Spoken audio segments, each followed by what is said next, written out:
We saw this with the Europeans settling in the Americas. They wanted new territory or new land. Military advantages is another reason. If land is strategically placed in a certain area, this can give you an advantage when in war. New markets for products is another reason. So if you are trying to sell a certain product or gain access to it, you might want to place yourself near such a market. Scientific curiosity would be another reason. This, if you think back to Charles Darwin, who developed the theory of evolution, he didn't set out to do that, but rather he went on the voyage in order to learn about these plants and animals that would be seen in these other countries. So he was exploring out of scientific curiosity. And then expanding resources is another one. Countries that are resource poor, meaning they don't have a lot of whatever they might need in terms of perhaps land for agriculture, in terms of resources like coal or wood or even oil.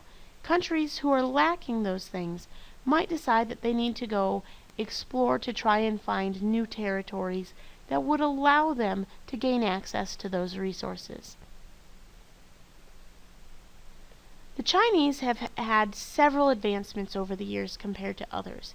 Some of their non-exploration related ones would be cast iron, which they developed in the 4th century BC, steel in the 2nd century BC, matches in the 6th century AD, and mechanical clocks in the 8th century AD.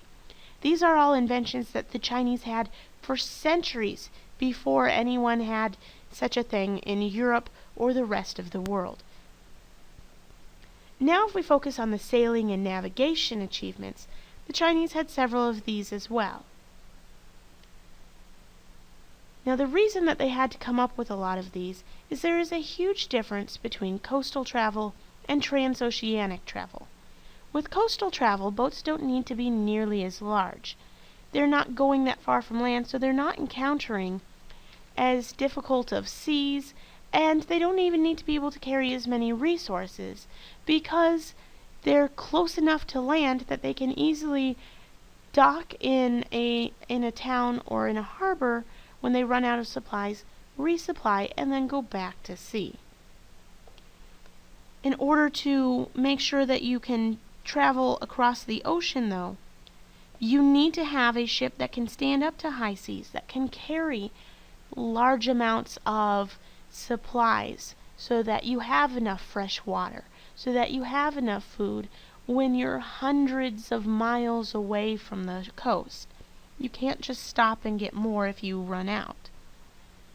So coastal travel ships just weren't capable of doing that.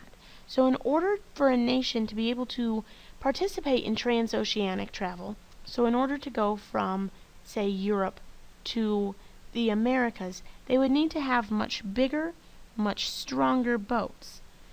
They'd also need to have better means of navigating in general. So not only did the boats need to be bigger and sturdier, they also needed to have tools that would make navigating more successful, more efficient, and easier to accomplish. The Chinese developed these technologies hundreds of years before the Europeans did. As a result, they had a head start on traveling long distances, and also they were better able to perfect